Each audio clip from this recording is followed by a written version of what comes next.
Okay, so I got all your assignments and all very, very good. Um, the only thing is, there are a few things that we will have to streamline when we finalize, the last week's work. However, today we are going to jump into what you'll see is the test scenarios. So today we will have an equal breakup of both the practical and the theoretical concept. So theory wise, we are going to work on the software testing life cycle. So we'll spend um, 30 to 45 minutes on understanding what software test life cycle is. And again, so whenever we hear life cycle, it just means that we are trying to understand the process from the inception to completion and all the intermediary stages and understanding what each one of these faces. And then moving on to the next thing, which is the test scenarios. That is the most practical concept that we are going to work on, and this is one of the how would I put it, this is one of the most common day-to-day activity that we would do as testers. So this is one of the primary steps in the test documentation phase, and we'll also talk about where test documentation exactly fits into the STLC and all that. So we'll spend a considerable amount of time today streamlining how to write test cases. We'll start with the creation of template. As always, whenever we learn a new process, we will learn the what, why, who, how, and where, and all of those question words. And then we'll try practically saying how to write some test scenarios. We'll get as much practice in class as possible. And then I'll leave you all with, today's assignment that will, be something to implement with the test scenarios and everything. And the word for today is cost of quality. Now, this is extremely theoretical, might not be something that we will use day to day in our, QA day-to-day activities. So what I'm going to do is, since the use value is very low for words like cost of quality, I'll keep that to the end of the session so we can just spend a few minutes and not concentrate on it too much. So that's going to be the game plan for today. And I see that, Surabhi has a question about how long the video recordings will be available. They'll be available to you indefinitely. So you can, but then, I'm not the one who, I'm only concerned with uploading that day's videos and sending it to you. But the maintenance of the videos for future and everything will be taken care by Vijay, who is the administrator for this program. So if you have any questions accessing videos in the future or anything like that, he's the best person to get in touch with. During the session, you might still talk to me, but once the classes are done, Vijay is the best person to handle that. So let's get started with software testing lifecycle. Now again, the beginning and the end and everything that happens in the middle is what we are going to cover when we talk about a software testing lifecycle. And also, last week we were talking about the whole project, software development project as an entire, big unit. But now we are de-scoping our focus. That means we are no longer working and understanding on what developers do, what business analysts do. However, their role is still present. Their role is still, important for the QA project to go on successfully. Today we are going to work on, again, starting now, we are going to concentrate wholly on the tester and the QA phase itself. And the rest of it, the involvement of the other teams is going to be minimal. And starting with test life cycle. Now here, we would, normally the entire SDLC would still be existent, but we are actually, so testing is a process in this, development is a process in this, business analysis is a process in this, database management is a process in this. So there are all of these, intermediary stages. If you consider the software development itself as one big autonomous project, we are breaking it down to considering only the QA phase to be a project. So this is where we are only going to talk about when QA begins, when does it end, and what are the stages in the middle. And in the meantime, we'll also talk about what kind of activities do we perform at each step, all of that. So we will actually, just the way we discussed SDLC in detail, we are going to do the same thing with STLC, the software testing lifecycle. Sohini had trouble logging in. Sohini, can you just quickly tell me what was the problem? Was it telling you that it's still waiting for the organizer? So okay, if the launch is, so sometimes team, I know this is a problem that we have with GoToTraining. Even with the correct link, even with the confirmation email, even if you do everything right, it will tell you that the webinar is yet to start or the training is yet to start. So what you can do in that case is just restart your machine really quickly, and you'll be, you can get back to the class.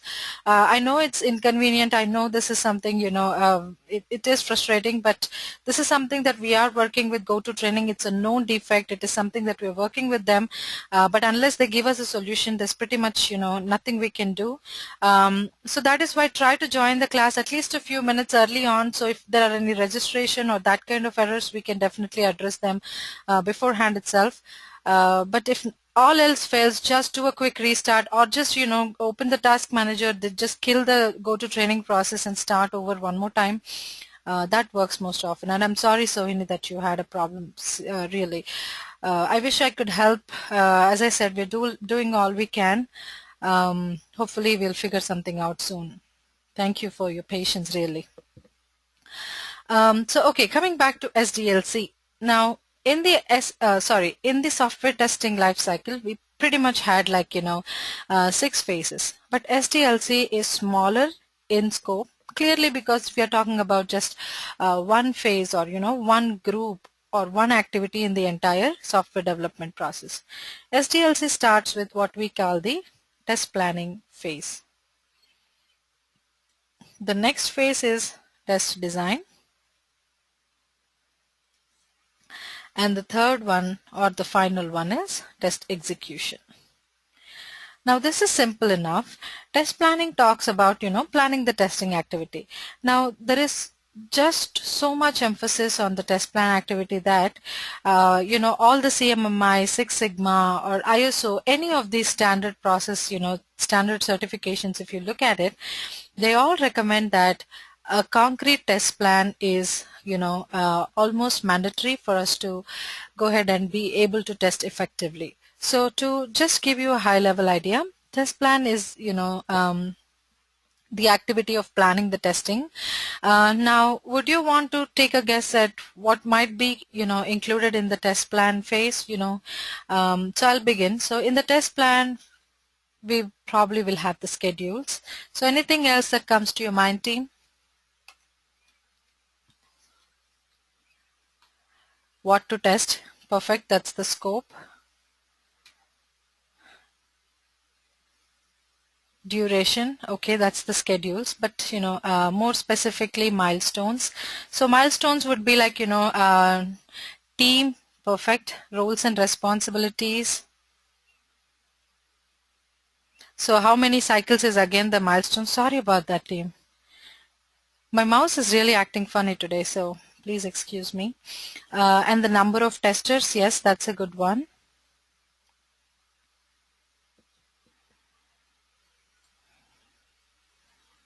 Risks, thank you, Emilio. That's also a good one.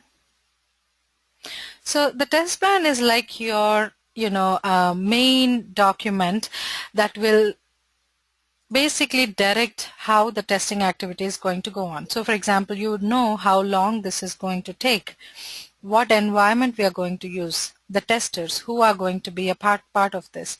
So budget is not a part of the test plan, neither is it a part of project plan, because when we are looking at budget, that's an information that does not concern everyone, because at the end of the day, for people working in the team, like people like you and I, individual testers, for us it doesn't matter what kind of agreements that the company gets in with the client, or what kind of tariffs are being paid, what kind of hourly rate is being paid, because we are not in agreement with the final client at the end of the day. We are in agreement with our employer, who happens to be the software builder. So usually budget is confidential information.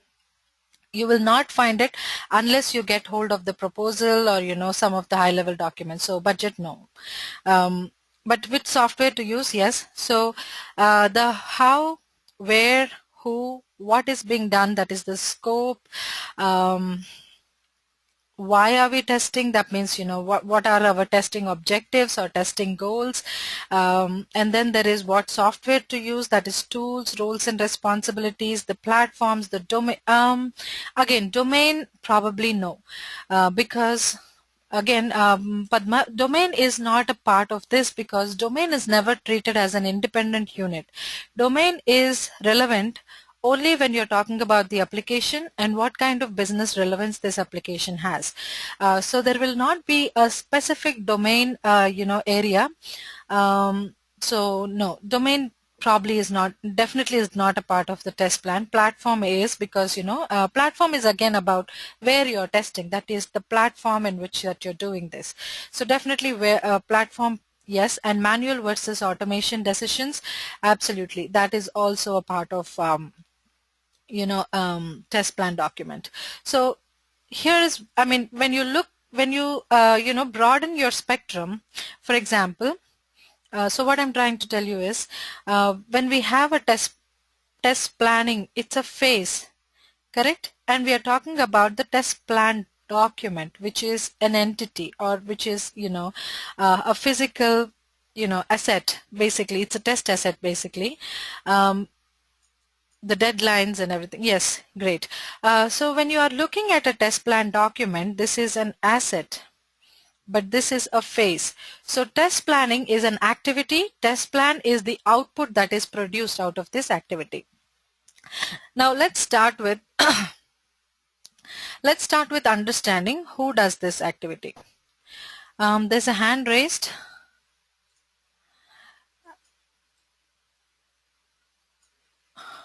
Mo, did you have something to share with the class? Would you like me to unmute you?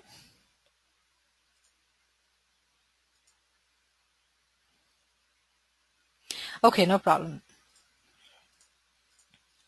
So it highlights procedures and activities. Yes, that too. Thank you, Patricia. So when we are talking about test planning as a phase, so for a minute, let's shift our focus from test planning the asset to the test plan the phase. Okay, so let's talk about who performs this activity. Any thoughts, team? Who do you think would be the in charge of the test planning activity? The test lead. The QA lead, yes. Now there are reasons why this activity is not, even though, okay, let me try to say that better. When we are trying to answer the question who, it is the test lead.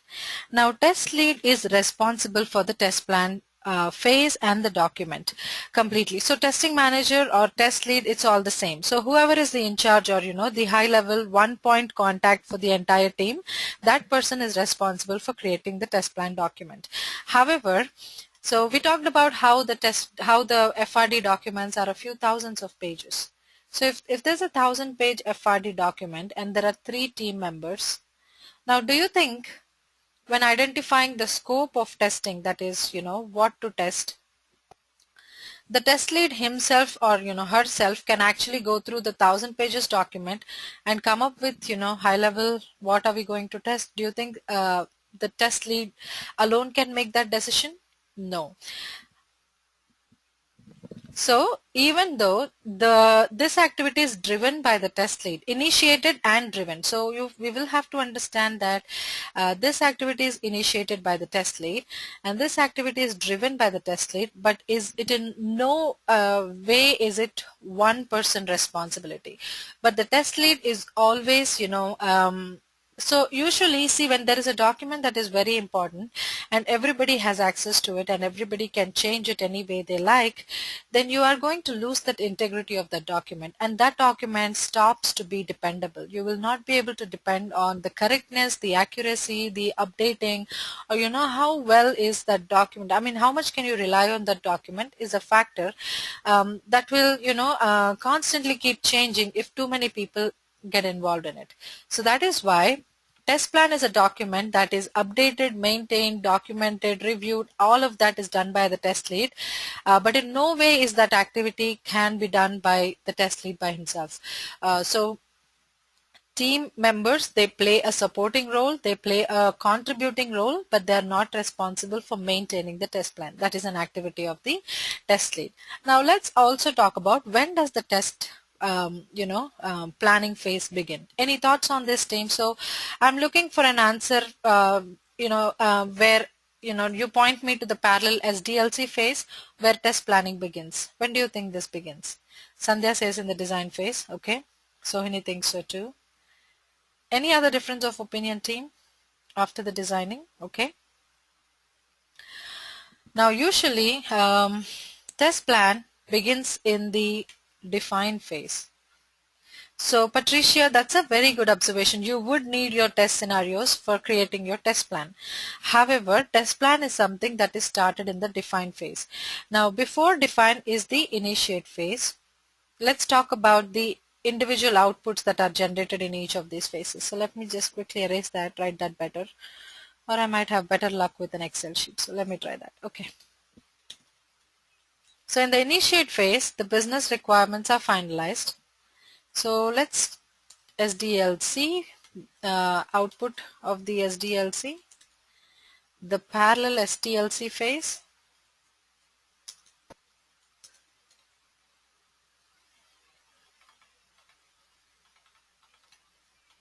and the STLC output. So this is a simple table that we'll try to draw.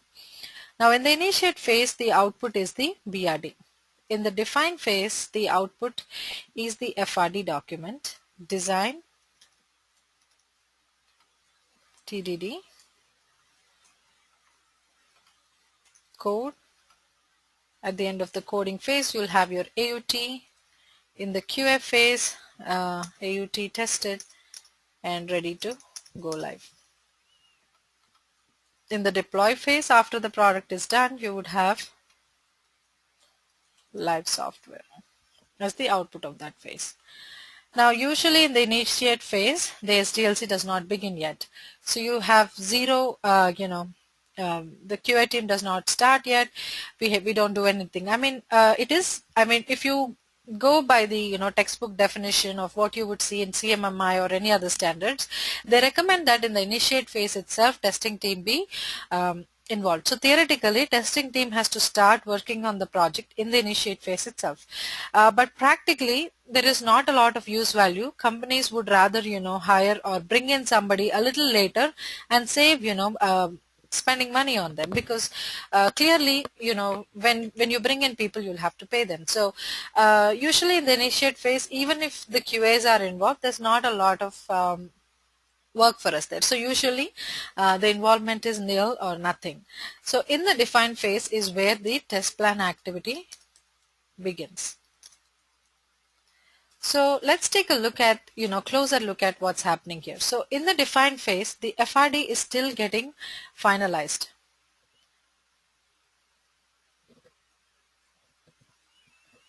So the functional requirements document is getting finalized or is in the process of getting created.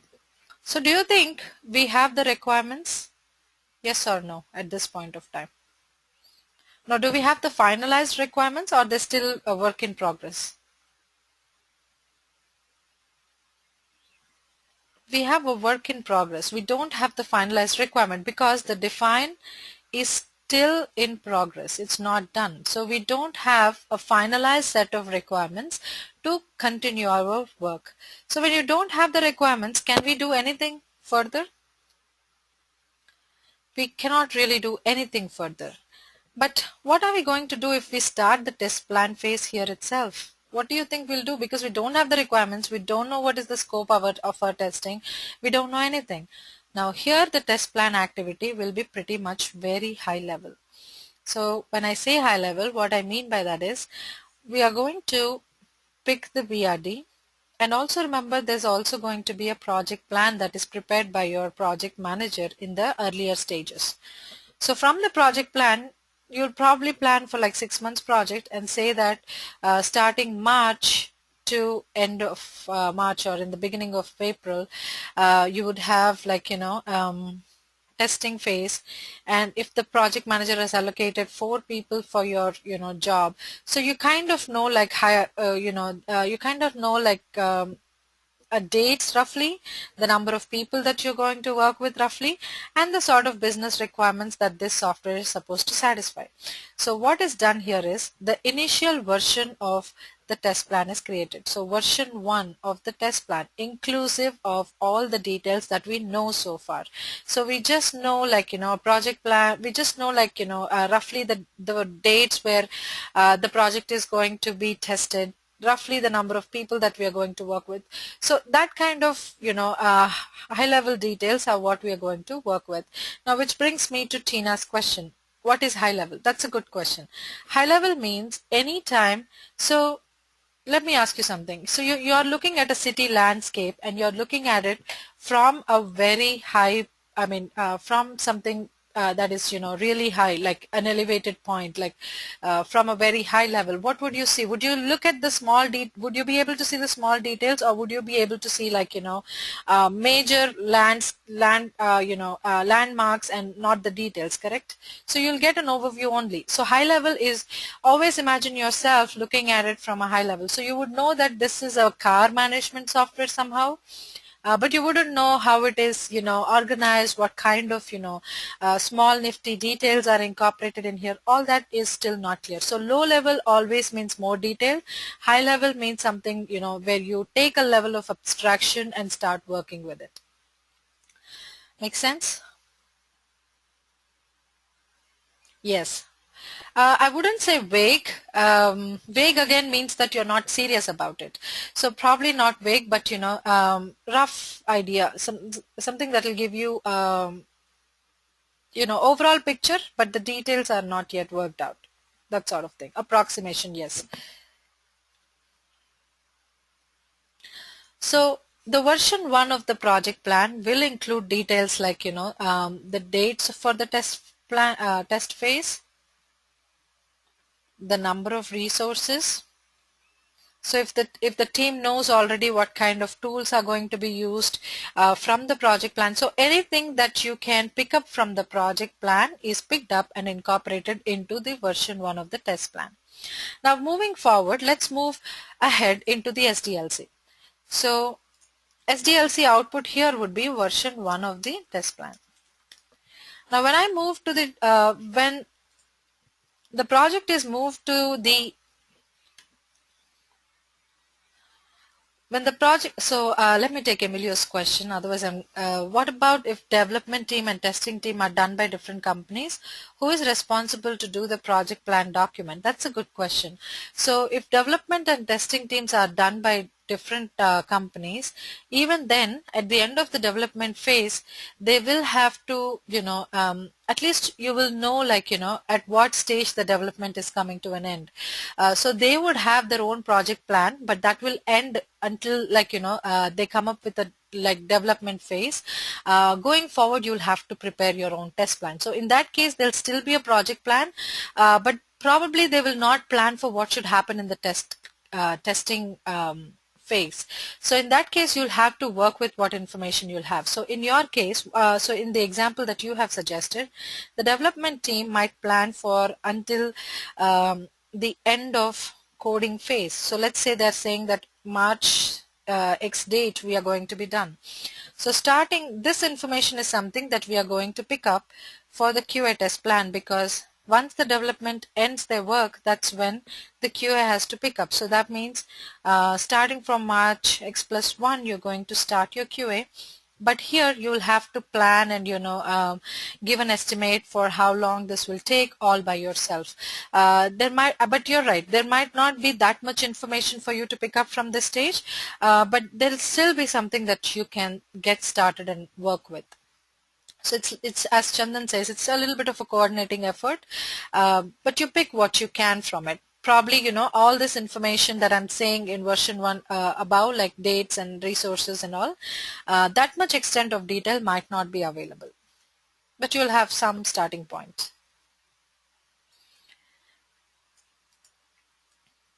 Great. So you'll have a version 1. Now when the project is in the design phase, that means FRD is 100% finalized. So what the parallel SDLC phase happens is, here we would review the FRD document. So review in the sense read, review, consume, however you want to term that. We are going to review the FRD document, identify or make a list of requirements that we are going to test. Now you might ask me, FRD is a list of all the requirements, then why do we have to write a list one more time? Correct? Now in that case, so that is something that I'll be able to answer better when we see an FRD review tomorrow.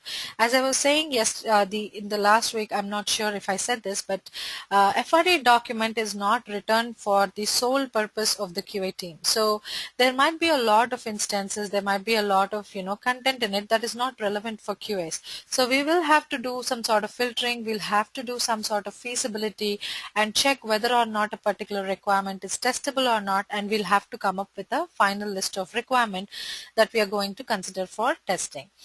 So the parallel SDLC activity would be to review the FRD document, identify or make a list of all the requirements, and come up with or identify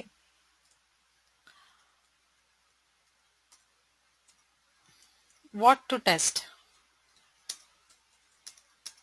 in all of these requirements. So what to test are formally called the test scenarios, which I will talk about in the class tomorrow. So in this case, do you all agree with me that we have a better idea of what we need to test and how much extent of work are we dealing with? So we do. But do you think this information should not go back to the test planning phase? Do you think it should go into the test plan or it should not? What do you think, team? It should, correct? So when it should go back, but the test planning activity was done in phase 1, do you think if it would still make sense to go back to it?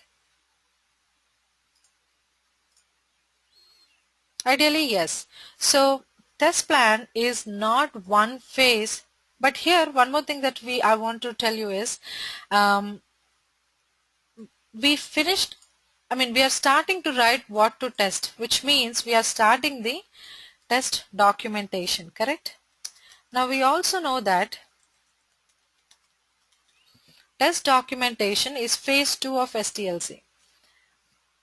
So if you see the SDLC, we have test planning, test design, and test execution phases. So in the test plan, in the first phase of SDLC, so in the define phase of SDLC, we started the test plan and we have version 1. Now during the design phase, while the testing team is working on writing the test scenarios, we will come back and incorporate scope, much enhanced effort, anything else, any other details that we have regarding the test planning phase, we will go back and incorporate and call that version 2. And in the design phase itself, we'll also start doing the test design phase, which is writing the test documentation. In other words, we'll start with test scenario designing. So if you see here, test design and test plan are two phases that are happening in parallel. So the conclusion that we can draw from this example or from this scenario is that test planning is a continuous phase. So if you saw the waterfall model earlier, a particular phase has to be 100% done for us to go to the next one. So initiate, if it's not done, we cannot move to define. If define is not done, we cannot move to design. But that is not a requirement when it comes to SDLC. the test plan does not have to be 100% done for us to move into the test design. So these two can happen in parallel, and these two can happen as continuous stages. Make sense, team? Great. So in define phase, we are not reviewing the FRD. We are not reviewing the FRD because the FRD is not ready. Define phase is where FRD is worked upon. So we will never use a product that is still, in the process of building. So we will always want to start with a well-cooked product, and then only we'll move on to the next phase. So if we have to work on FRD, we are going to work with an incomplete or inaccurate version, which kind of defeats the whole purpose, right? And there was another question that I didn't take. But BA belongs to which company in that case, since they both may work they may work with both. So Sohini's question again is an extension to Emilio's question earlier, which was what happens if the development is done by a different company and the testing is done by a different company.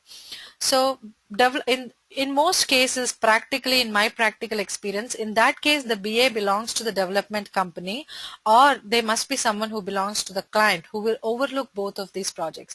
See, in most of the IT projects, developers, even within the development team, people don't belong to the same company. They belong to different vendors and everything. So it does not matter which company you belong to, as long as you're working on a project, you're all one autonomous unit. So they could belong to either of these companies, or they could belong to a client, or they could just not belong to anyone, might be an individual contributor. So any of these cases is possible.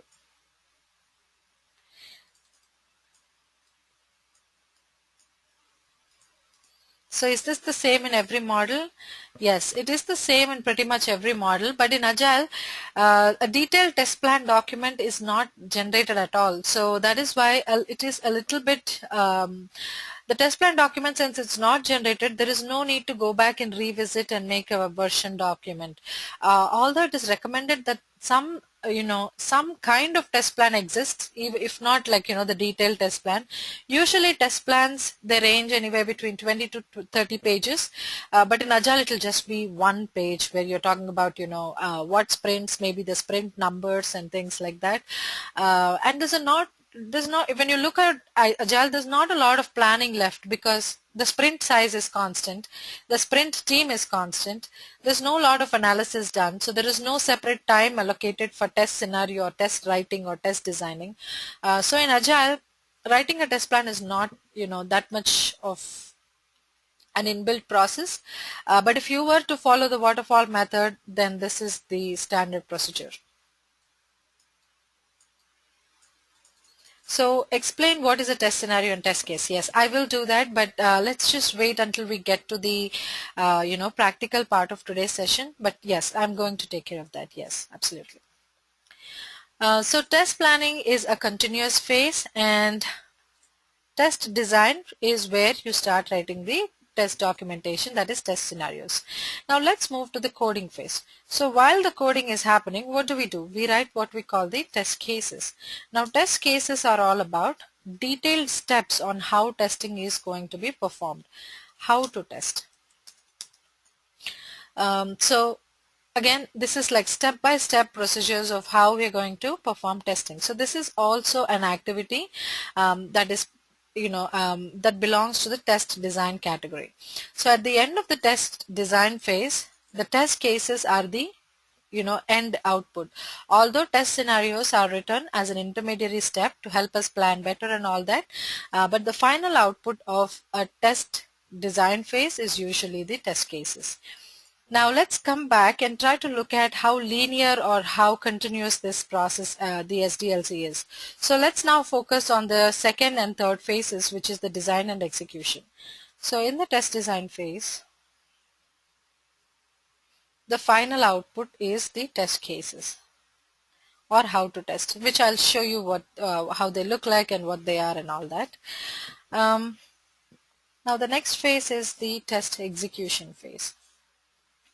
Now for test execution, what do you think that we need, team? What is the one mandatory thing that we absolutely have to have for us to execute tests on our application? The application itself. So we need the AUT. The application has to be there. So let's say the application is available and we are still in this process of writing test cases. So writing test cases is still not done. But you have the AUT. So would you start executing and writing on test cases? Do you think this is a continuous process, like how that you would still do the test planning, but you actually move on to the test documentation, correct? So do you think you would still keep writing your test cases and just test whatever part of the application is available? Do you think that happens? No. So one of the prerequisites for test execution to begin is that the test designing phase has to be 100% complete. So in this case, it is linear in nature, but the test planning is a continuous activity that can go all the way only until test execution. So once you start execution, you're not only using your test cases, you're using them in a way that the test plan directs you to use. So that is why you will have to stop manipulating, or whatever you're doing on your test plan to make it concrete and better. You will have to stop it when test execution begins and work on executing the plan that you've actually come up with. So software testing lifecycle includes test planning, test designing, and test execution. And now we'll go ahead and prepare a detailed process document, and then we'll move on to uh, test scenario writing.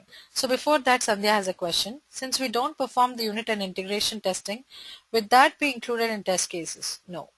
We are only talking about the functional testing phase. We are not talking about what happens before. In fact, we have no authority to tell an external team how to do their work. So we have no authority to tell them to write test cases. We have no authority to even tell them to share their results. Although in some companies it is a process that testing development teams will share their unit and integration testing results with QAs. But that's not a normal thing. That's not a norm, and we cannot impose that. So Emilio's question is, I suppose smoke testing is part of execution phase. Do we need test cases for that? So the first part of your statement is 100% true. Smoke testing is definitely a part of test execution. Coming to the second part, do we need test cases for that? Yes and no. For sanity testing, you might have test cases, but smoke testing is only a 2-point check. One is the application up and running? So for this, do you think we need to document the exact steps? Now, however, sometimes it is known that we do write, detailed steps. I had this I tested this software for Cisco.com a few years back. This is a content management software, which means when you upload a Word document or a PDF document, it automatically converts renders into an HTML document, and it used to publish it onto the website. Now, every time this content management or the rendition system was newly installed, there were a certain sequence of steps that we had to perform in order to initiate this rendition to happen. So in cases like that, when you have to perform a certain sequence of steps to make sure the application is up and running, then you will have to document them, because not every time will you be performing these steps. Sometimes in your absence, another team member might be doing this. Sometimes, if the rendition installation is happening in the middle of the night, your offshore team might be taking care of this. So that is why in cases where there's a complicated process involved to make sure the application is up and running, you can document the detailed steps. However, this is completely optional. For most web applications, to check whether it is up and running is just a matter of launching the browser and typing in the URL. So it's a judgment call. If you feel like it's a complicated process, you want to document it, you can. Otherwise, you don't have to. And the next point of check that smoke testing tries to do is it checks the correct version is installed or not. This also does not take a lot of checking, but again, due diligence is always recommended. If you want to document that the current version is going to be 2.8 or something, you could. Otherwise, you can skip it. So smoke testing could be or could not, may or may not be documented. Now we cannot do that part execution phase even when we don't have test scenarios completely done yet. You're right. We will not be able to go into the test execution phase even though application is ready and we don't have the test scenarios done. So no, we will not proceed in that case as well. So Tina, in the Agile model, yes, if I think I wasn't very clear earlier. In the Agile, usually a detailed, let me explain that. Let me take a minute and explain that.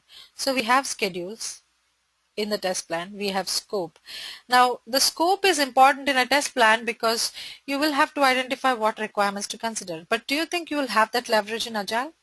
You would have user stories 1 to 10, so you'll have to test all of them. So there is no point in redefining the scope because the sprint itself starts with the scope, and you cannot even decide on the schedule because the sprint itself comes with a 2 to 4 week schedule. So all that is fixed, and the number of people, this is also not a factor that changes in Agile. So you see, a lot of dynamics in Agile are not changeable. If you have a strategy to testing, if you want to design a certain way in which you want to write your tests, or if you want to write test scenarios, so this kind of strategy decisions can be included in Agile project test plan. That is why test plan is not a mandatory document, or for that matter a mandatory phase in Agile projects. So in Agile it is a step that is and again in the regular test plan there's also a risk section, but Agile itself is a risky model, so again there's no point in sitting there and listing out the risks. So in the interest of saving time, Agile skips test planning to a certain phase because of this kind of set parameters that anyways will not change whether or not you plan it differently. Make sense?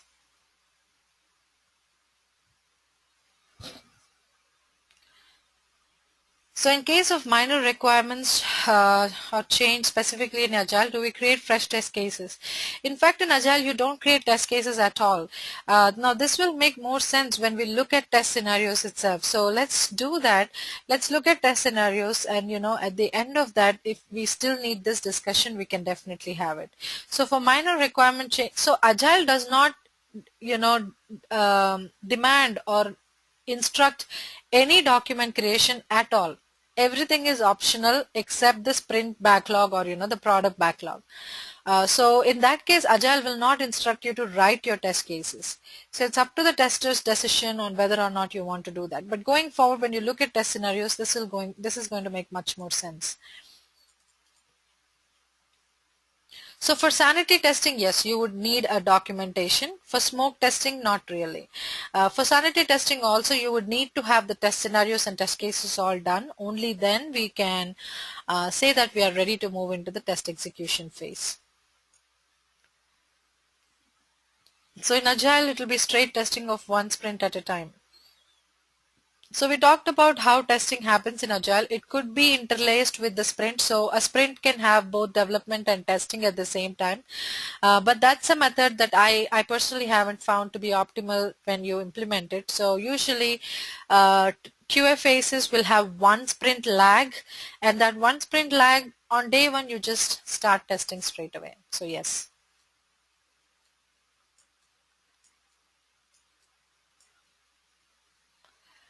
Any other questions, team? Are you all with me so far? Everything making sense? Okay, great. So let's create a process document on all the phases.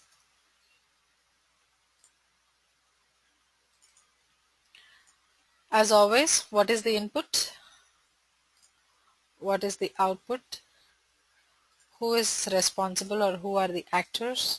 Now there is no point in writing about where this happens because this is a QA phase, so everything happens in the QA environment.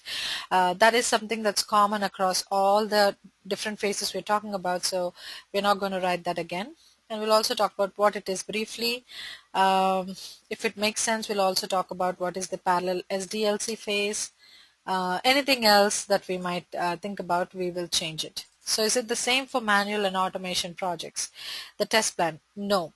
For automation projects, test plan is usually called a framework document, and it is different because automation, again, I'm not sure how much of introductory knowledge you have on automation, but automation is the exact same thing as manual testing, except that instead of writing your test cases in English language or English like language, you're actually going to write it in a much more technical programming language, except that the testing itself is not different at all.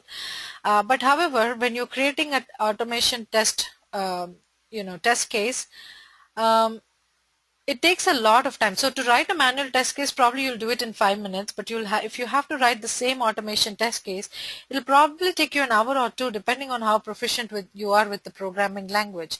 So automation projects, they have to have like reusable components.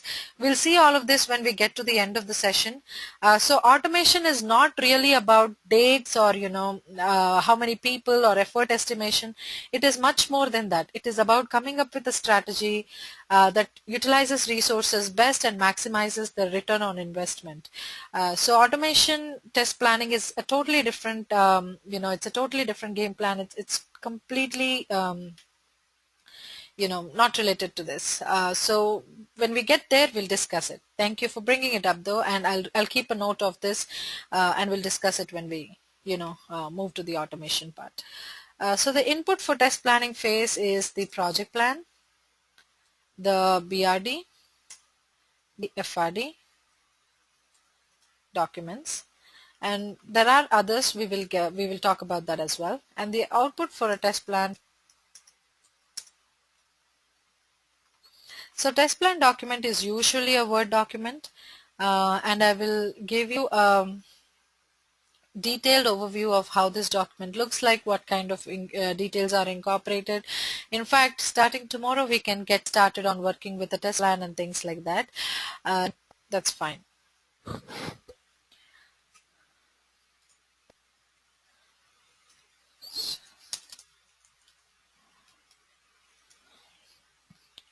Team, can you hear me now?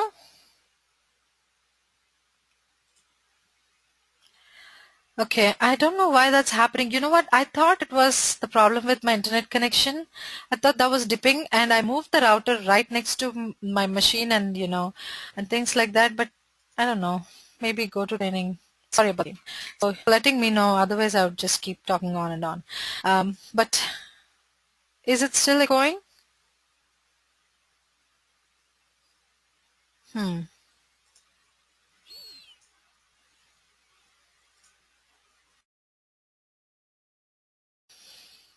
Better? Okay.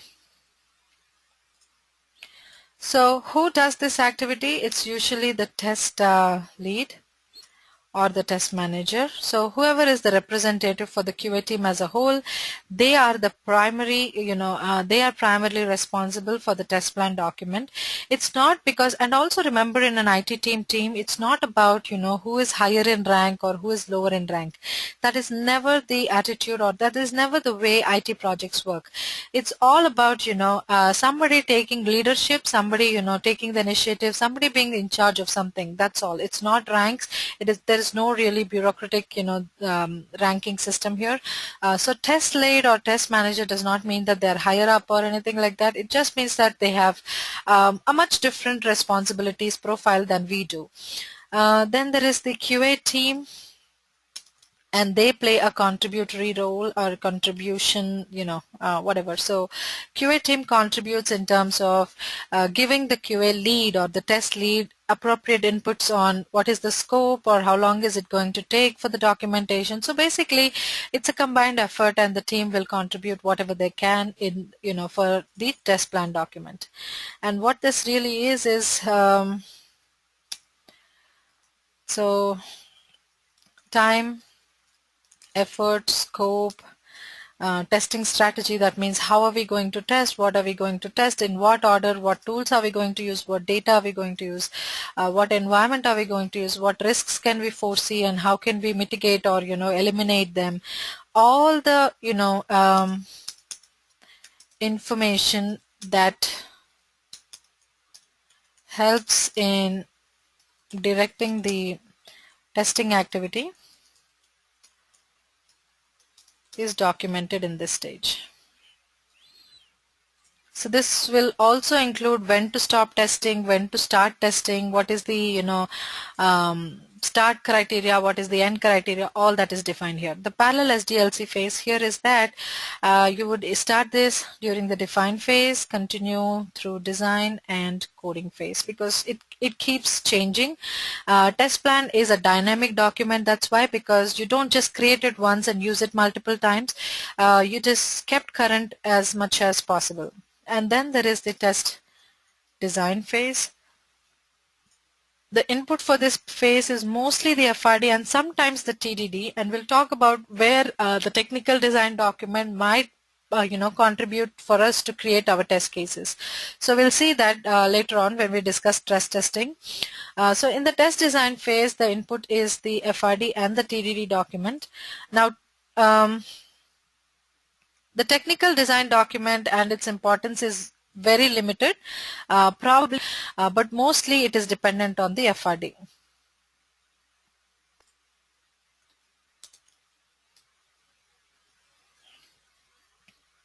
Can you hear me now, team? Okay. Sorry about that. I have no idea why that's happening. So we are discussing the test design phase, and in the for the test design phase, the FRD and TDD are the primary inputs, and FRD is responsible for giving us 95% of the inputs with respect to what to test and what the requirements are, what the scope is. The rest is contributed by the technical design document, and some companies, some projects might not even have the technical design document, which is not a big deal, but if it is available, the testing team does have a few interesting and insightful details that you can get from the technical design document, and we'll see what they are in detail when we go forward and discuss the test design phase in detail. The output of the test design phase, so there is test scenarios. These are intermediary outputs. This is an intermediary output. In other words, this is not what this phase is all about, but test scenarios are like a transitional step.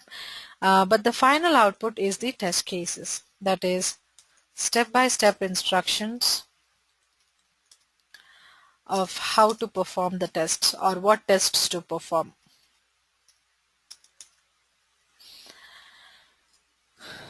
And then who is responsible for this? The entire QA team. What this is the finalization of test documentation and test data if you need test data. So we'll talk about what test data is and all that also. And any other thing, anything else that will get us ready to test for test execution, that is incorporated here. And this is a phase that goes from design and the coding phase. And then when you talk about test execution, the parallel SDLC phases. So test execution in SDLC, STLC, the test life cycle, is directly related or directly talking about referring to the test phase of the SDLC. So here the AUT is available in the QA environment, and the test cases are the steps in your test cases are performed on the AUT, and the behavior is noted or observed or anything. And this also is an activity that is mostly done by the QA team. Of course, there are other teams that are involved, like for example, when you find the defects, the development team has to fix them, correct? Otherwise, it'll be just a one-sided activity where you just find the defects and nobody is present to address them. So in the test execution phase, definitely the developers are involved to fix all the bugs that you are encountering. But the primary actors in this phase is definitely the QA team. And here we consume all the test cases and follow the test plan, execute the test plan, and whatever guidelines are laid out in the test plan. And the output of the test execution phase is QA signed off software. So yes, sure, I'll show you the examples for bugs. Absolutely.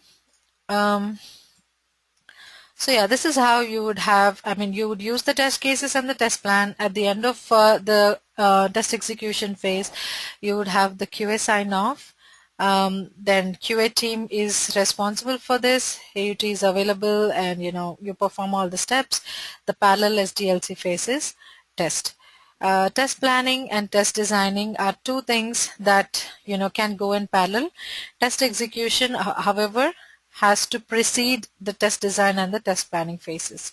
Where is the bug report? Bug reporting will happen in the test execution phase, because this is where you will deal with the AUT, and anytime you say there is a defect, we are talking about something not working in the AUT. So in any of the above steps, you don't have the AUT, which means we are not in a position to rightly determine whether or not something is working on your AUT. So bug reporting, all that is an integral part of test execution. Now today is just an introductory class on SDLC team. It does not mean that we know everything we need to know about any of these phases. No. So just so in the next coming classes when we discuss, say for example, how do we review an FRD or something, it is just to give us an idea of where exactly we are in the SDLC. So just to get that point of reference, we are discussing the SDLC now, but for the next 2 weeks we are going to take a microscopic view, look at each and every small thing that happens in the SDLC. So any questions on this, team?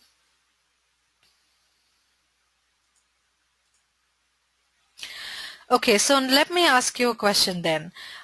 Which of these three phases do you think is most important? 1, 2, or 3?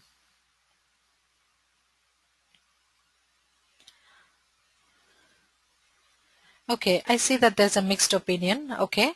And which of these phases do you think takes the longest? 1, 2, or 3?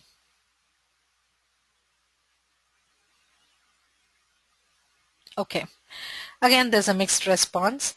Now, some of you have said that all the phases are equally important. That's the correct answer. All the phases are equally important. However, if my next question was which one of these phases takes the longest? The standards, the QA standards or the QA guidelines, they direct that every phase should take the equal amount of time. So if the entire testing life cycle is 100% effort, test planning is 1/3, test design is 1/3, and test execution is 1/3 of the effort.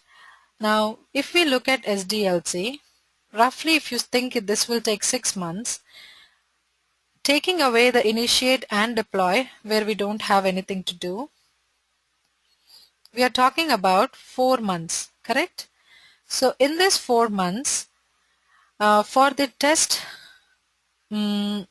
designing and test planning, we start from define, that is 1 month. We go through design another month and coding. So we'll do this for 3 months. However, when it comes to test execution, which is the test, the test phase itself, so that is 1 month. So do you think this makes sense, and do you think we are following the 1/3 rule?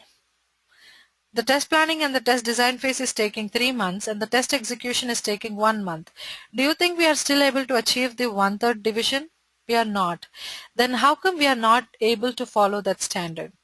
This is the reason why. See, in the test plan phase, it is just one person. And in the test design phase also, since this spans over 2 months at least, that is, through design and design and code phase. Design and code phase. This is test design is something that goes at least these 2 phases. That is why there are at least only 1 or 2 team members that come on board. It is during the test execution that maximum number of team members they come on board, and then the testing team is at its maximum strength. So it is not, when you are talking about which one takes longest, the calculation is not always on the calendar days, how many days exactly. It is dependent on how much effort. So if one person spends 8 hours a day, so in the test planning phase, you are just spending like 8 hours a day. So when that becomes 16 hours a day, right? If there are 2 people.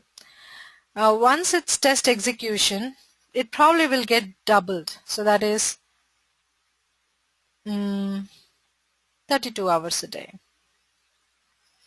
So you see, we are compensating for the shortness of the test execution phase by maximizing the number of people. So we are putting in that much, the equal amount of effort. So that is how we satisfy the 1/3 rule. Make sense? So how often does the 1/3 theory happens in real time?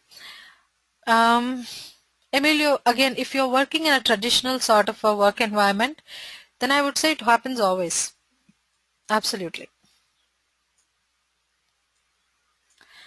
Also, may modifications can happen in first two maybe. So during the phase, let's say during the test design phase itself, you've written your test case in one way, then yes, there is definitely scope for modification. However, during the test execution phase, it's not recommended. It's not recommended to make changes to your already existing test plan or your test design document. But then if there is a change that has to happen, then it has to happen, because if you don't do that change, if there is a risk of testing inaccurately or not being able to give up accurate results, then you'll definitely have to make room for the changes. But that's as much as possible that is to be avoided. So all of them are equally important, and all of them they take as equal amount of time. And the STLC is not a linear model, it is a hybrid model, because for the first two phases it is continuous, but by the time it moves to the third phase, the previous phases have to be 100% done for us to go to the next one.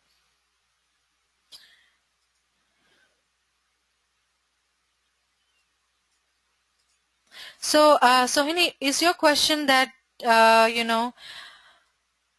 if the changes happen in the requirements in the SDLC output, you mean?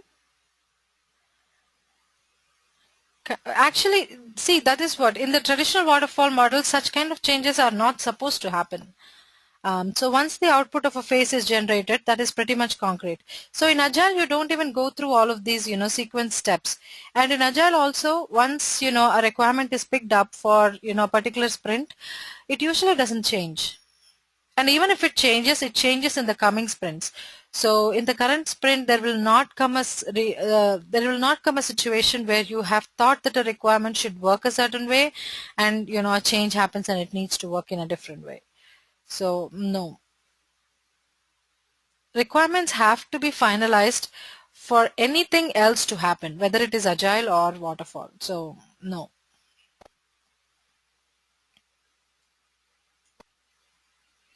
So the change in the BRD, will it affect the test planning? Absolutely, yes. But again, as I was saying, changes are not recommended. In the waterfall model, once a particular requirement has been finalized, it does not change. So does the STLC have the same phases of static testing or only for dynamic testing? No, not for static testing. We are only talking about the dynamic, the real, validation for point of testing. But static testing is an inbuilt activity of all of this. But static testing itself does not have its own life cycle phase. No, that's a good question. Unit testing and integration testing is considered somehow as part of SDLC besides system testing. No, we are not even considering the unit testing and integration testing as a part of the testing lifecycle. When we are talking about the software testing lifecycle, we are only considering the software, like as a software from the perspective of a fully built product. And when would you have it? When it is when it is done with the unit and integration phases. So this is only for the how would I put it? This is only for the system testing phase, not for unit or integration. Make sense? But you know what? When you look at any project, you can actually break it into life cycle systems. So if you really are keen about writing an STLC for unit testing, you probably can come up with one, but the applicability of that to a functional testing team like that probably is not. It does not make a lot of sense. So what happens in case of multiple versions of the same software? There are different ways to deal with it.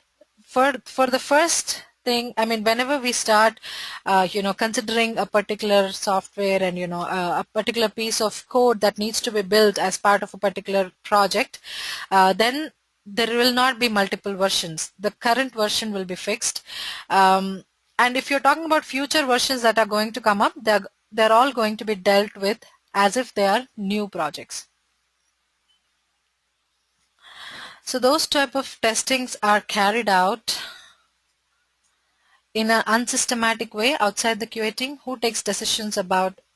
Okay, no, I'm in no way I'm saying that they are done in an unsystematic way. No, but then it is not the QA team. It is not functional testers like you and I who lay out the rules for that.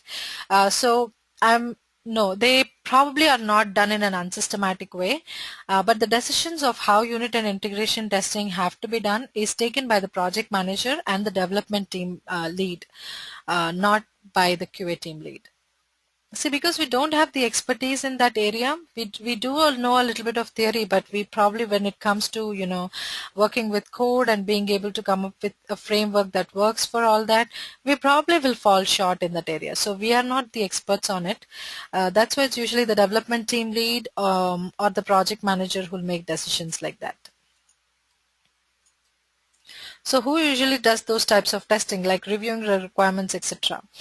Reviewing the requirements is an inbuilt activity, so it's not something that you would do like sit down and review it. Usually the business requirements documents are reviewed by the client because they have to say, okay, we all agree on the scope, so they are officially reviewed by the client. When it comes to the functional requirement document, again, it does not have an external review point. So static testing as a whole, no, it's not done by one team or one person. It is an activity. Whoever is reading the document is doing a static testing. Whether or not they intend to, focus on finding defects or not, it's something that happens as a part of the process. So no, there are no external teams or a strategy that is followed when doing this.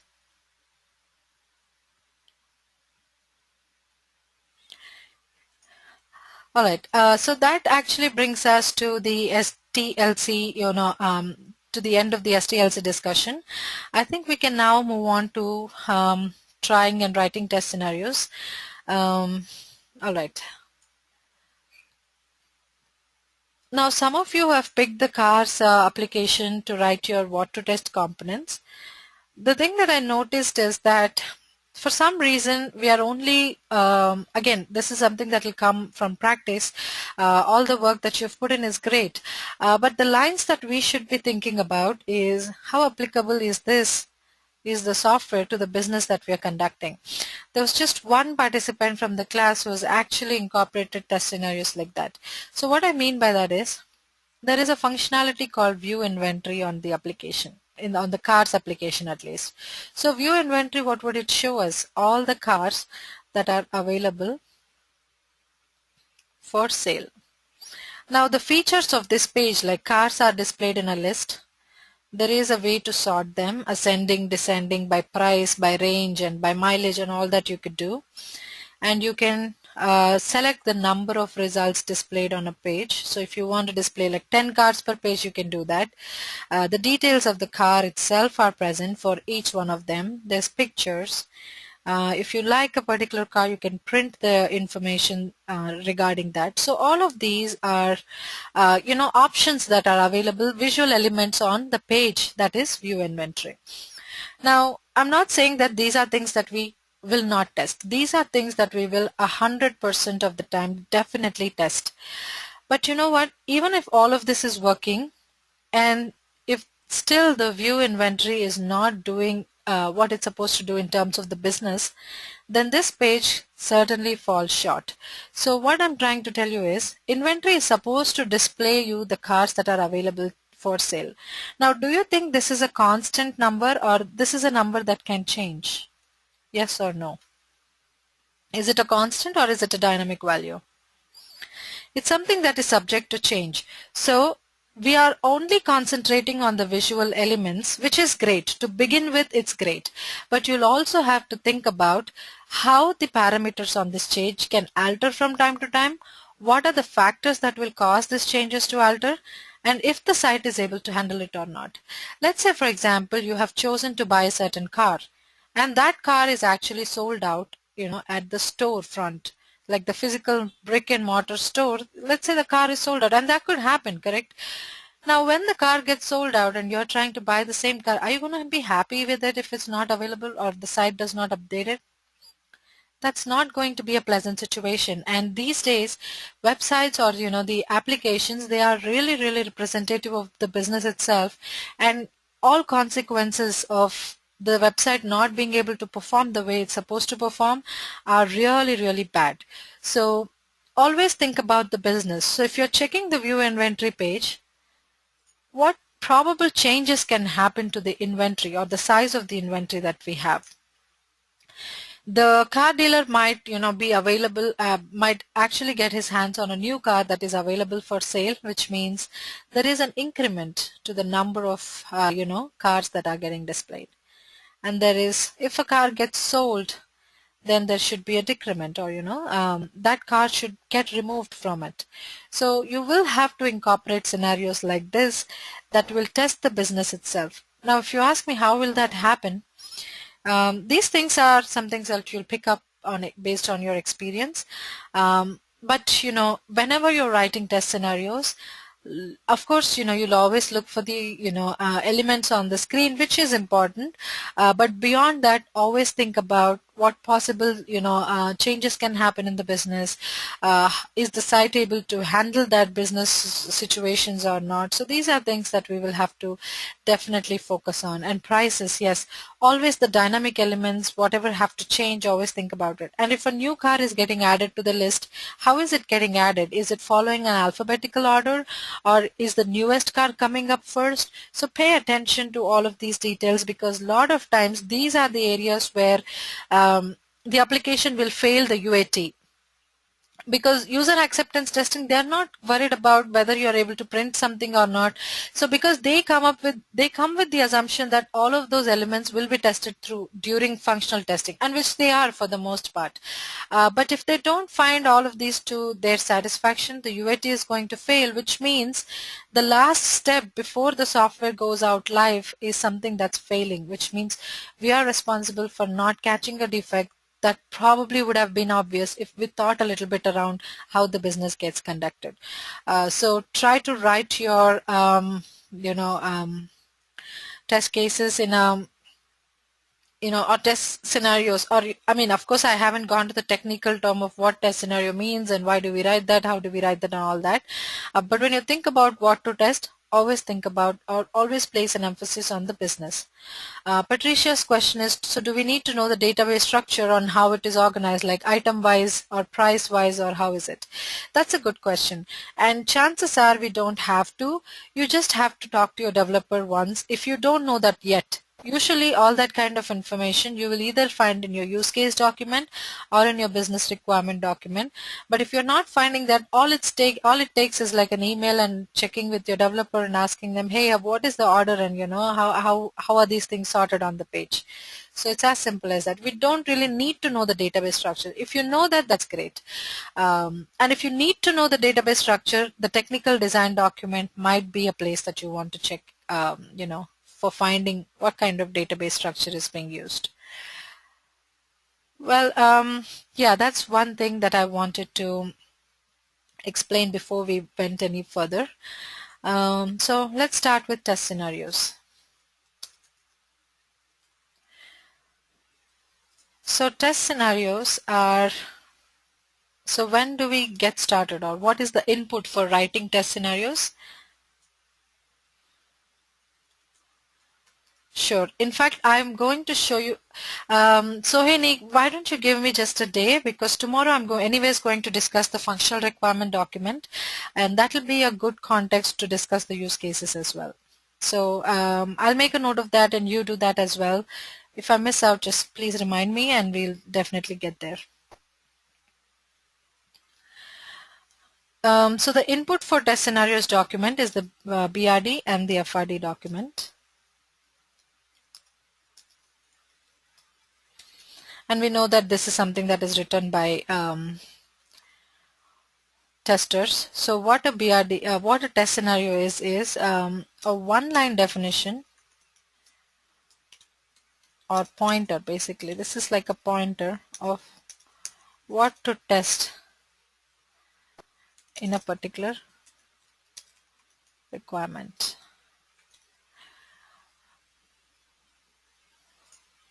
So why do we create these test scenarios?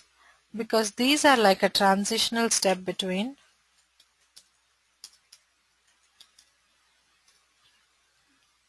functional requirement document or requirements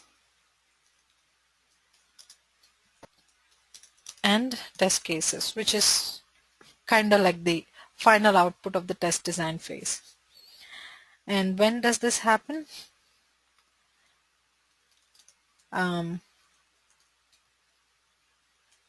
After the FRD review.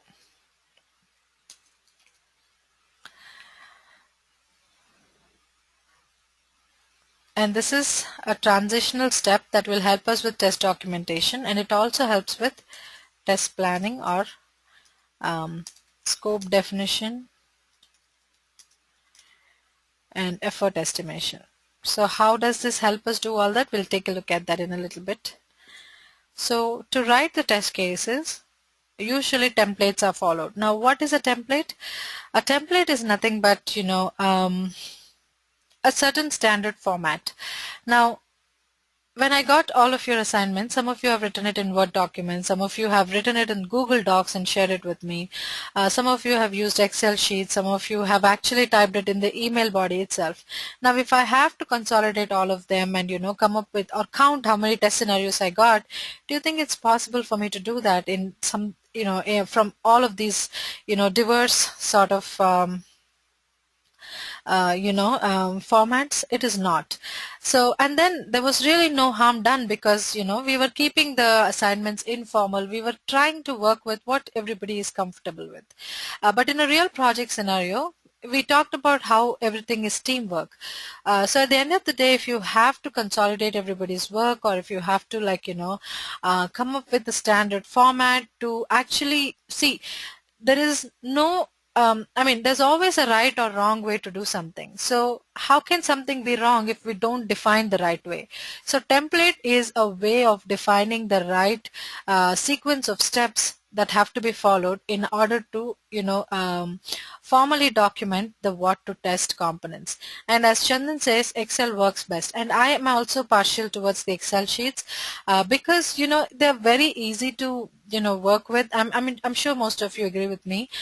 They come with this inbuilt table like structure which can be expanded, contracted. You can do whatever you want with it. It is very, very flexible, and moreover, most of the test management software, like whether it is Quality Center, Rally, or version 1, any of the other tools, they all use Excel sheet as an input. So if you create your own, if you create your documents in your Excel sheets, you can actually upload them to any of this software without having any issues. Yeah, and you can actually, add as many sheets as you like. You can keep it organized. So you can do any of these things. And that is why Excel is one of my favorite things to create any document, no matter how formal and technical it is, and all the way down to even the laundry list. So I feel like it is very versatile, and this is something that I recommend in all my projects. See if this is something that you like. But then it's up to you whether you like it. I mean, you want to try a different method or not. But always remember that in a team, everybody follows the same format, everybody follows the same template. So does different organizations have their own templates? Yes. Different companies have their own templates. Different companies have their own, fields in a template. But, most of it is it is similar, except that, different companies call it differently. That's all. Sohani's question is, what is Quality Center? It is a test management software. So if that does not make sense at this point of time, it's still okay. we will deal with it in detail in week 4. So again, make a note of it. There's no chance I'm going to forget it, but I'm definitely going to get there. So test scenarios will have a format. So they start with what we call the test scenario ID. Now in testing, we know, I know I said this last week also, one of the primary rules that we will follow is 100% test coverage. So when we are talking about 100% test coverage, how do we make sure that we connect or identify each and every test asset that we are creating? So to do that, we have an ID for every entity that we create in a testing project. So Deepthi, I saw your question. Feature is nothing but a test scenario. No, I'll explain that in a little bit. And then we would have the test scenario description. So this is where you would write briefly about what we are going to test. And then following this, there is a negative or a positive categorization.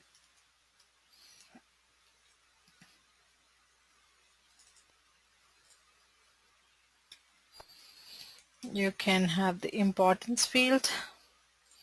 So these are the fields that I normally use in my projects. You don't have to use all of them if they don't make sense, but this is pretty much, common, and the number of test cases or conditions. So these are the columns that are typically part of a test scenario document. Now coming back to this question, so do we have like a requirement? Is a feature a test scenario? What is it? No, the feature is an input to a test scenario. So let me start with a very simple example, gmail.com.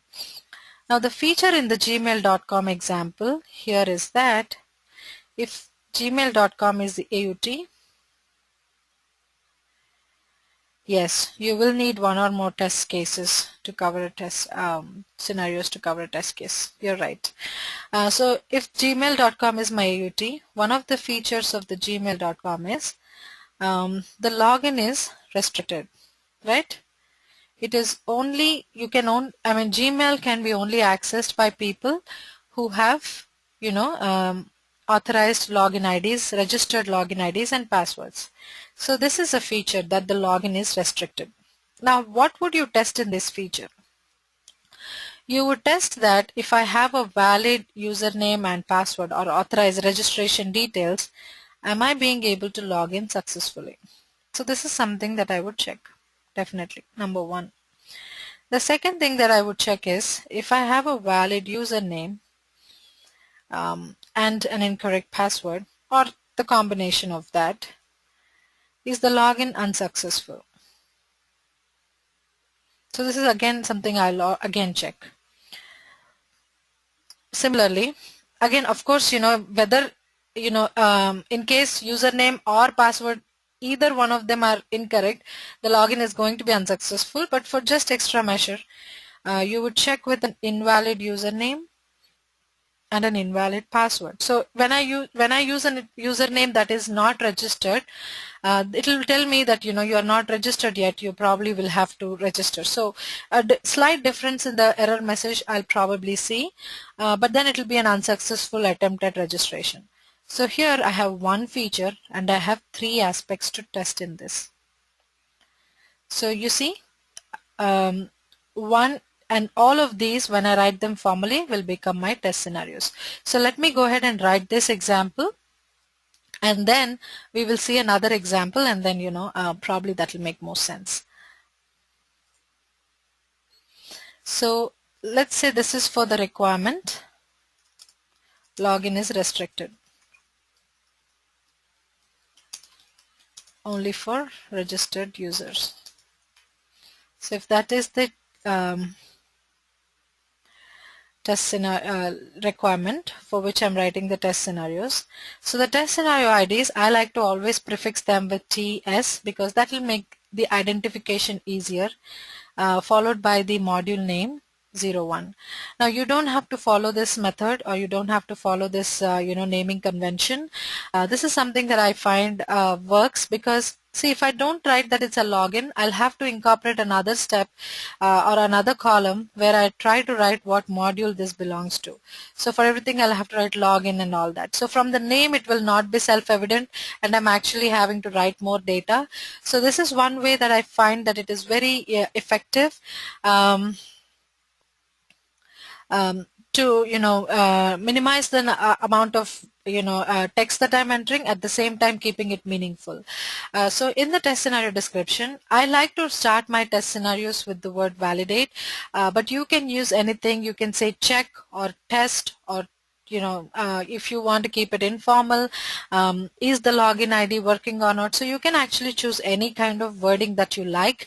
It's just a personal preference of mine that I feel like validate conveys the meaning correctly, and effectively. So it's not something that you will have to follow, but if you like, you could.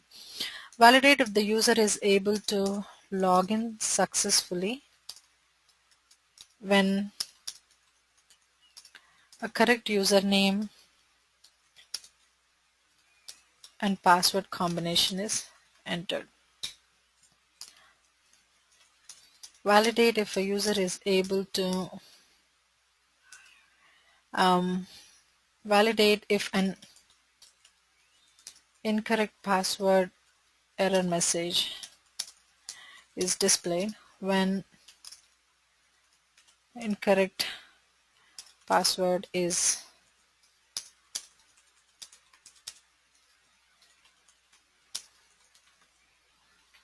so again you would increment the test scenario ID. I'm just going to drag it because I'm going to write one more. Validate if an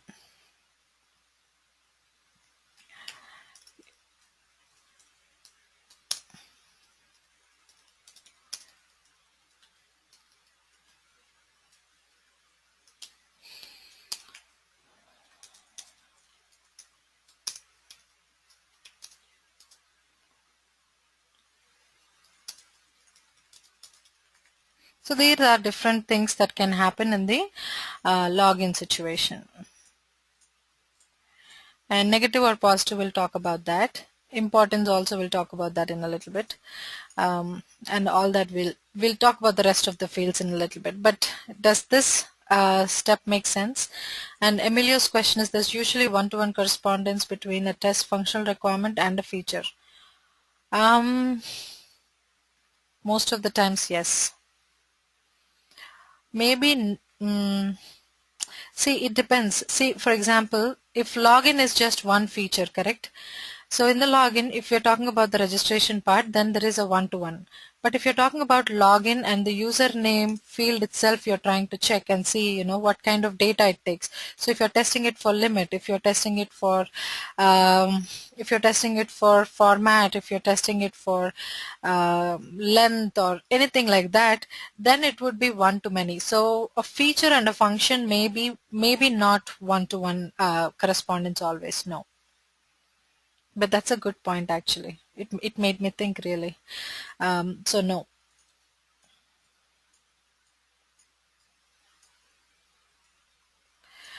So please, yes, I'll mail all these, all the sheets that we are creating.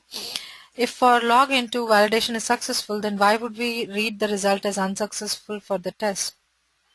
Since that's the result we are expecting. I'm not sure what that means. Can you come again?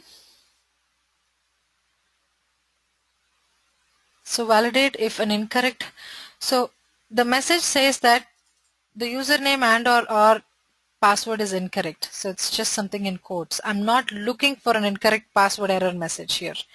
I'm looking for a message that says, the password is incorrect. Makes sense? Does that help, Puneet? Okay. Okay, so this is how I would write my test scenarios. Now coming to positive and negative. Now, see, okay, let me ask you a question. So do you think test scenarios 2 and 3 is where the application is behaving in an unexpected manner? So my question is, if I enter a wrong password and the website tells me that you have entered an incorrect password, is that an expected behavior, or do you think the application is behaving incorrectly?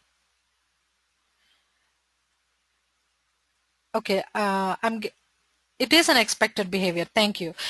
So even though it is an alternate situation, but the login is not built to actually I mean, it's not built just to handle incorrect password messages, but that is a possibility that can happen, and the site is built to handle it. So it is not the happy flow, or it is not the reason why that feature exists, but it is an alternate flow, and the feature does handle that. So any functionality that is not the core functionality of the component or the feature itself, that becomes your negative scenario. And for beginners, if you I mean, this is something that you learn with practice, but while you're practicing, always remember that any sort of notification that the site is reflecting or bringing it back for the sake of the user to read and correct their input, all of those test scenarios or test cases that are written to handle them are negative scenarios. So let me give you an example.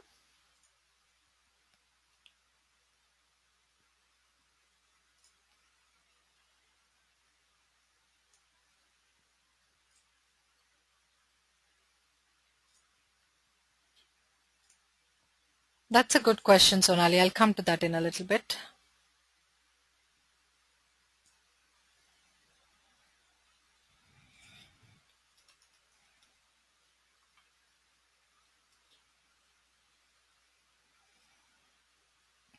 So is there a mention of the result in the test scenario documents?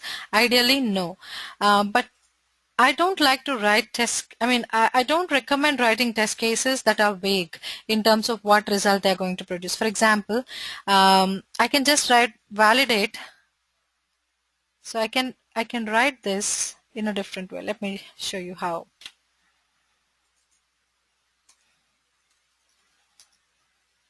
Validate the login feature when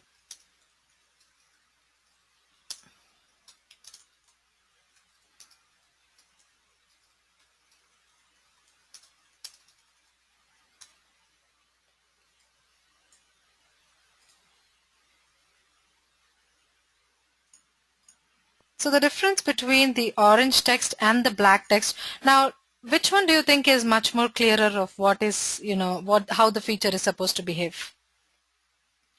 The orange or the red? It's B.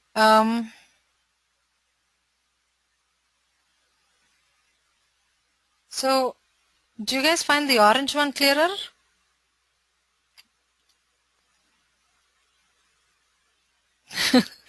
I'm sorry, I kind of confused you with the colors, but yeah, the black is the one that is much more detailed, and it will tell you what is supposed to happen. So we are mentioning the result also to some extent, but then the pass or fail, or what is happening in terms of whether the AUT, as long as the AUT is concerned, that's something that we are not incorporating. So the result, in the sense that whether this behavior is adhered to or not in the application, that kind of result is not incorporated in the test scenario. It's only, it is only talking about what is the expected behavior, what is actually happening. That kind of result is not documented in the test scenario, because at this point of time the AUT is not there, and then the test scenarios itself are not going to be consumed to test. See, when I look at this, do you think this information is enough for me to test? Now, what valid username will I enter? What valid password will I enter? So this is telling me, this is acting as a pointer to tell me what to test, but it is not telling me how to test, which is basically the test case part, which will come to that in like later classes, if everything goes well tomorrow, in fact. But yes, as Emilio says, the yellow one is much more vague, and it is not indicative of what is supposed to happen on the site. So it is a best practice to actually write, dig a little deeper, understand how the site is supposed to behave, what is the expected behavior, and incorporate it. So here in the password, So it's telling me enter your password. So anytime you see that your AUT is supposed to like give you a message back, a notification message back, it's always, mostly 90% of the time, it's an alternate or a negative scenario. So negative scenario does not necessarily mean that the site is behaving in an unexpected manner. It just means that this is an alternate behavior, something that the site is or the application is built to handle, even though that is not the primary reason why the feature exists. Okay, and the importance. Importance is usually, again, you might ask me, why do I have to say which scenario is important, which is not, and how do I know that? I'm merely a tester. I'm not going to be able to make the decision on, how, which one's more important and which one's not. And all of them are correct, statements. But however, see, when we are testing, we would want 100% test coverage. So we want to test everything. But we don't live in a perfect world, which means there are always unanticipated delays when it comes to the testing phases, which means you'll never get as much time as you would like to test. So in that case, how would you pick and choose between things that are absolutely crucial and necessary and the ones that you can just look at it on a high level and leave it alone? So to have a mechanism in place, to have like a backup mechanism in place in order to help us in a situation where you have to pick between the ones that are important and the ones that are not, we kind of incorporate the importance field from the beginning itself. So again, this is another part of creating a template. So far, template creation includes the header, like what fields are to be incorporated, how do you name your test cases, and how do you validate? I mean, how do you write your test cases? Everybody follows the same, writing pattern. Of course, everybody has different expression styles, but as much as possible, you'll have to come up with a uniform, method. Positive and negative means positive is a situation where, we are testing the normal flow of the application, and negative is where we are trying to test the alternate flow. So Tina, try and catch up on the video, or, if we finish the session before, we can, touch on that one more time, or in the next example we can take a look at that. And template creation also includes the acceptable values for the importance field. Now if I ask you, what value will you set in the importance field? Give me an example of what you would write individually in the importance field. What values would you choose, team? You would say critical, showstoppers,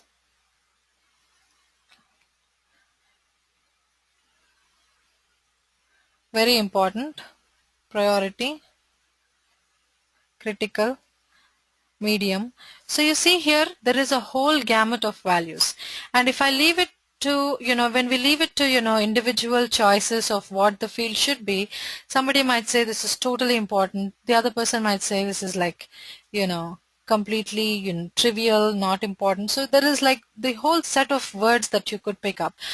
So to again come up with a normalized or, uniform way, you will have to assign what values this field can take. High, low, medium are typically the values that I would normally use, but in some companies you can assign a rating like 0 to 5, or 1 to 5, 1 being not very important, 5 being the most important. So whichever way you want to follow, come up with usually 3 are enough. This is just a precautionary step in case you have to pick something among all the test scenarios that you have. So high, medium, low is generally recommended, or as I said, you can choose between 1 to 5 ranges, saying that 1 is the least important, 5 is the most important. So whichever way you choose, make sure that this is the standard that is used across the team. Now again, there is no, see, you again might have the question, now how do I know which feature is most important, which is not? Isn't it the client who needs to determine it? Now at the end of the day, it's not even the client, it is the customer, the end user who needs to determine it. But do we have the leverage to ask the end user? We don't. So what we can do is we can go with our judgment as a tester. So this is something that you will be able to set accurately with more experience, but then you can give approximate value of what you think it should be. In my general experience, all positive scenarios have a high or medium priority, and all negative scenarios will have a medium or low priority.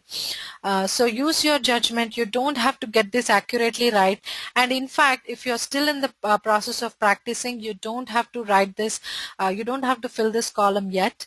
But I would recommend, starting incorporating this process, while you are working on your assignments also, because the more you practice, the more better we are going to get at it. So high, medium, and low, again, you don't have to be accurate. So the number of test cases or conditions. So we have established that there is no one-to-one mapping between requirements and the, so for login requirement, so this is 1. We have ended up with 3 test scenarios. So it's a one-to-many mapping. Similarly, one test scenario might result in multiple test cases. Now this mostly depends on how detailed you write. For example, if I chose to not break it down as 3, and if I just write it as,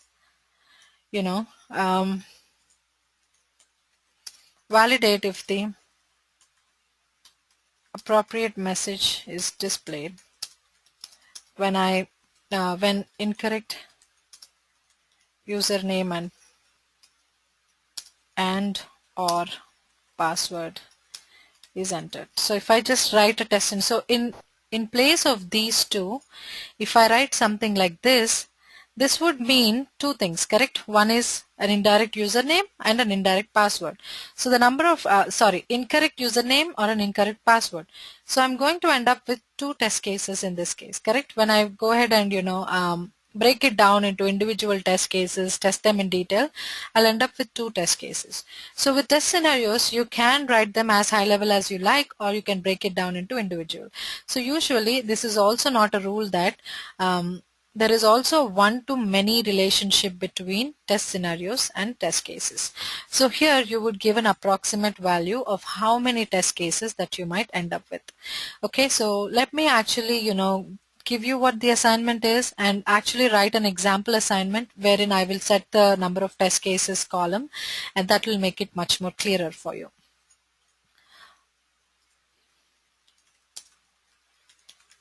So let me write test scenarios for the view inventory feature. So if the view inventory feature is my requirement, so do we have something like mandatory and optional?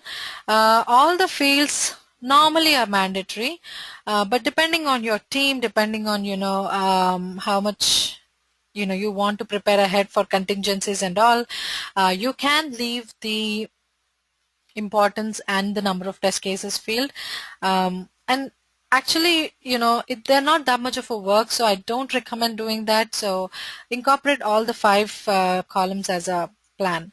And Emilio's question is, what is the difference between, or is impact and importance different? So impact is always about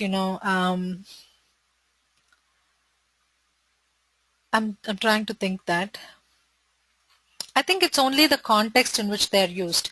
Impact is used in the context of, something that is menacing or something that will cause a damage. For example, a risk that is materializing would have an impact. If a bug that is coming up, that would have an impact.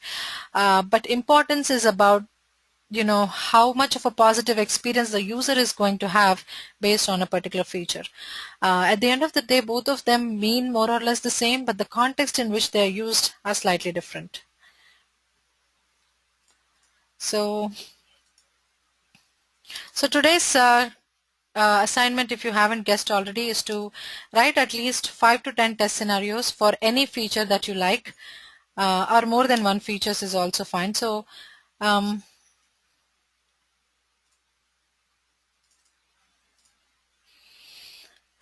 I guess the ID will be as reference for the main document.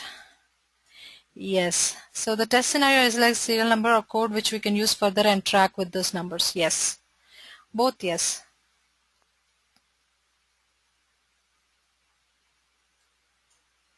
Is programming error a bug or a functional error? I'm confused as testers use the word so often.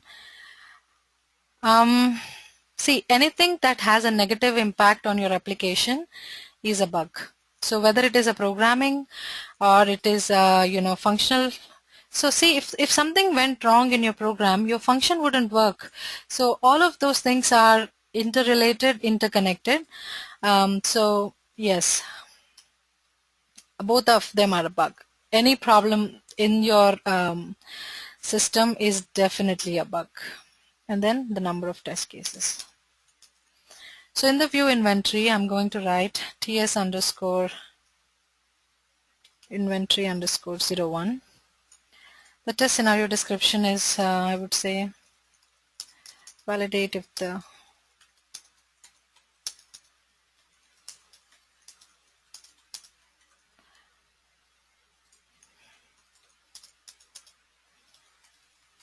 inventory list is updated. It is Remy, I think, who has incorporated this test scenario already in yesterday's work. So that is excellent thinking, excellent critical thinking. So keep up the good work. Validate if the inventory list is updated when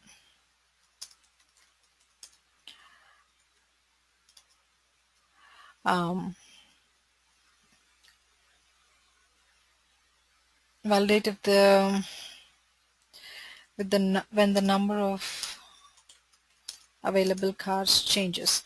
Now here, when would the number of available cars change? When there is a sale being made, or when a particular new car gets available.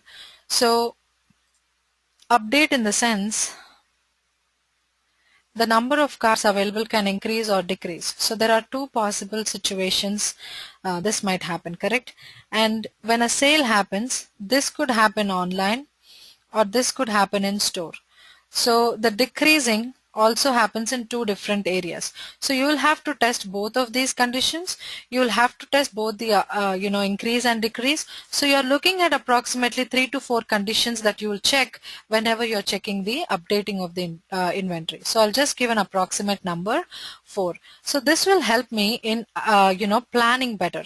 So one test case might result in multiple one requirement might result in multiple test cases, test scenarios, and one test scenario will result in multiple test cases. So I'm going to say, since all of them are positive scenarios, I will say these are all high importance.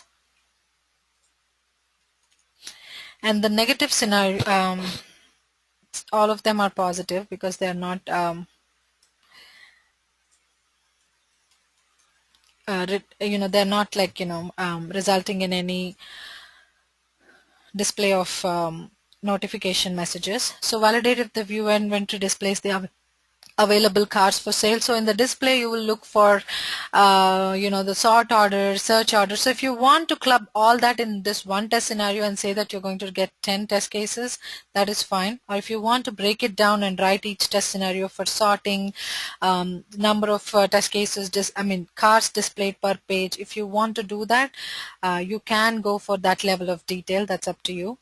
So this is how you would write your test scenarios. I know this might still, not be extremely clear or comfortable for some of you, but I would say try your hand at it, get some practice on this. I'm sure it is easier than it looks. So give it a try. You don't have to. Again, the questions that most of the times that I come that come back to me in the test scenario assignment is, how do I know how to set these values up accurately? The answer is you don't have to know them accurately. You just use your tester's judgment, come up with an approximation, give a value that suits the scenario better. But if you're not comfortable doing that at this point of time, leave it alone. Just write your test scenario IDs and test scenario descriptions. Make sense?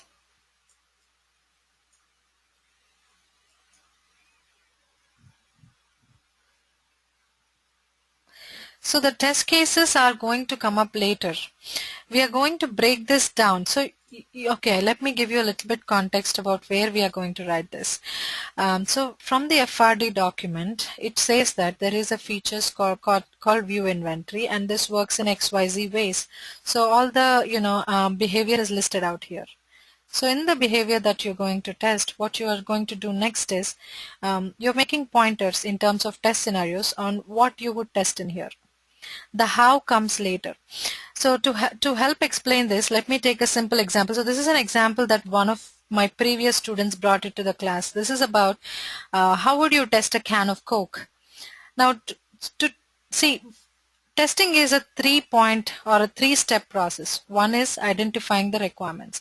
So if you are looking at a can of Coke, what are its requirements? So it should hold, say, 300 ml of Coke.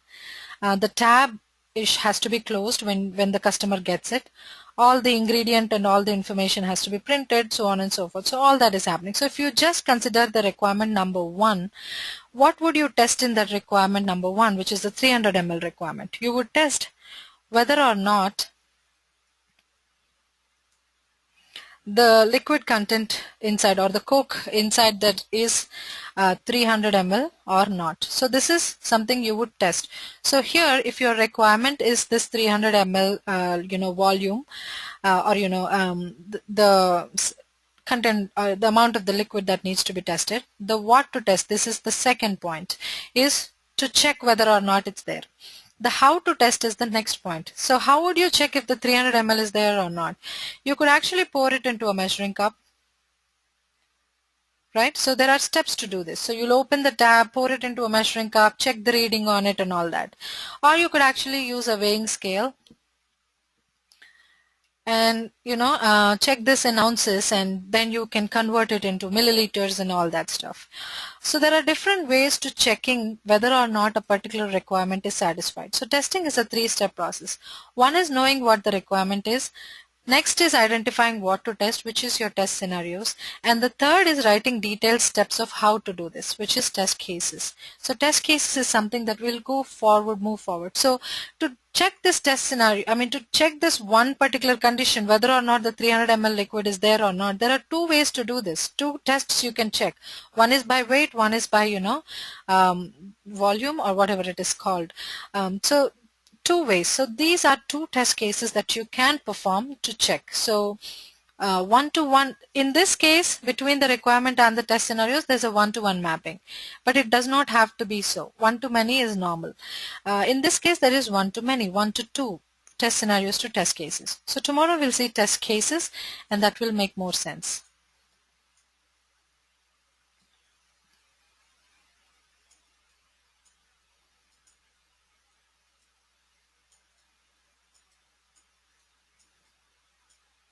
Does it make sense, Emilio? Okay, great. Did I miss any question before Emilio's question? So if I did, just paste it and I'll take it. And the next one, how detailed do we usually go with test scenarios and test cases? That is a great question. With test scenarios, it is up to the tester. Depending on the available time that you have, depending on how much focus that you want to put in, you can go as detailed as you like with test scenarios. But the recommendation is to not spend a lot of time on test scenarios, because test scenarios are not going to be consumed. Eventually, you are preparing these test scenarios to act as a transition for you to get into the test cases. So whatever level you are comfortable with as a tester, and whatever helps you to be able to capture the 100% test coverage rule, you can go as detailed as possible. Test cases, you will have to go into very, very detailed level. With test scenarios, however, you have a choice on what level of abstraction do you want to leave it at. Usually the recommended level is, for test scenarios, it is high level. Test cases, it is low level.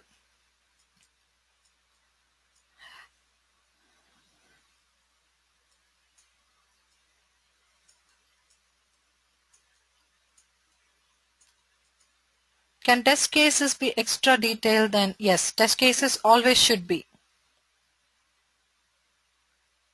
If you cannot go to the granular level, do you think something may be wrong? No. See, some testers, they just need to make a note to make sure that, they know what they're testing. So in that case, you don't have to go to the detail level. But for some testers, from the beginning itself, they want to tackle it like 100%, write every small thing that they can think of, and then go ahead and develop the test cases. So it is about you and your comfort level and what you feel is necessary and not. So in test scenarios level, you definitely have that scope of keeping it to a level that you are comfortable with. If so, why at all the test cases? That's because you will have to identify the scope. You will have to come up with, effort analysis. So this will help in better planning. This will help in transitioning better to your test cases. And also, as I told you earlier, FRD documents are a few thousands of pages. So when you are writing test cases, which is very critical, it does not make sense for you to refer to a huge document like that. So it helps to have a medium point, where testers have had their initial understanding documented and to pick up from there. So Sohini, if you ask me, are test scenarios very important? They are, because they're important in both agile and traditional waterfall model, because in a traditional waterfall model, there's at least test cases to follow, but in an agile model, test scenarios are pretty much it. Test cases are not written following it. So test scenarios are very important. Yeah, so just get as much practice as you like. Tomorrow I'll show you test cases. Maybe, that will clarify all your questions. But yeah, they're not that difficult. Try it. Try with writing 3. Set small goals. If you can write more, that's great. If you ask me, I would say 5 to 10 test scenarios. But see what you're comfortable with. At least get some practice. Let me know if you're facing any difficulties anywhere. So Emilia's question is, if the test scenario is the what and the test cases are the how, why then the test plan is concerned when identifying test cases and not test scenarios? No, the test plan itself will not have that minute information on which features of the application to test. So just give me a few minutes tomorrow when I show you the test plan document. In the test plan document, you would see only the test scenarios or sometimes only the requirements. The minute test cases are not included. See how you write your test cases, what strategy you are going to follow. That is something that will be documented in your test plan document. I know this might be a little confusing at this point of time, but just please hold on for another day and we will get there. So the FRD will show it. The FRD will show the detailed description of what the feature is supposed to be. So it will not show you what test scenarios or test cases you have to write. So that's the job of a tester. Make sense?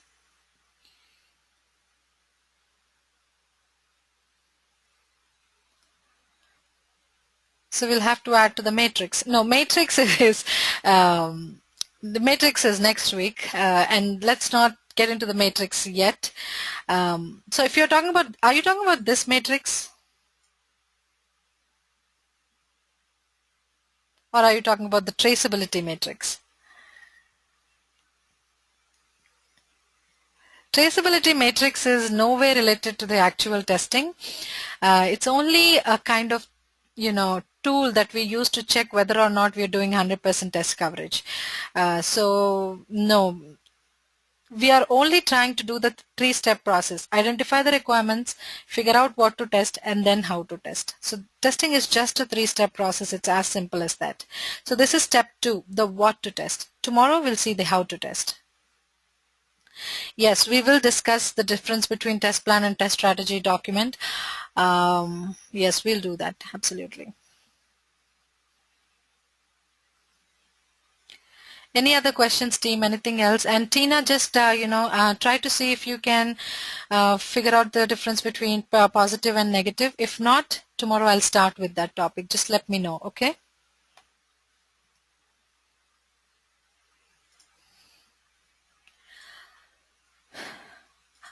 Okay, everyone. Thank you so much for joining in, and I'll send out this sheet. I'm looking forward to seeing all your assignments, because that way I'll know, if the concept has reached out to all of you or if there are any issues or something like that. Thank you all for, joining in. Thank you for bringing in such great questions. The energy is awesome. Thanks, everyone. I'll see you all tomorrow. Have a good one, team. Bye-bye.